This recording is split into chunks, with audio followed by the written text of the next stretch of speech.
ঘোলা পিএনবি থেকে সোদপুর ট্রাফিক মোড় পর্যন্ত গতকাল এক প্রতিবাদ মিছিলের আয়োজন করে রাজ্য বিজেপি।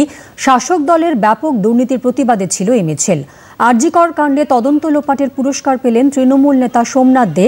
পানিহাটি পুরসভার চেয়ারম্যান করা হলো তাকে। অভিযোগ বিজেপির রাজ্য সভাপতি তথা কেন্দ্রীয় শিক্ষা প্রতিমন্ত্রী ডক্টর সুকান্ত মজুমদারের।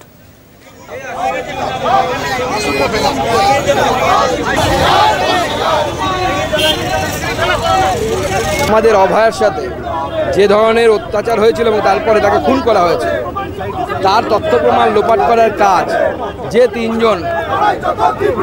তিনজন তৃণমূল কংগ্রেস নেতা করেছিলেন, তাদের মধ্যে একজন হচ্ছে নির্মল ঘোষ, একজন হচ্ছে সোমনাথ দে এবং সঞ্জীব মুখোপাধ্যায়।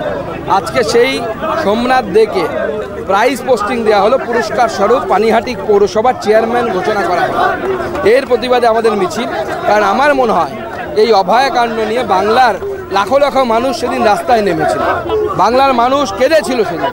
বাংলার মানুষের সেন্টিমেন্টের সাথে, বাঙালি সেন্টিমেন্টের সাথে মমতা বন্দ্যোপাধ্যায় আজকে সত্যি কথা বলে কৌতুক করলেন, মজা করলেন, মকারি করলেন।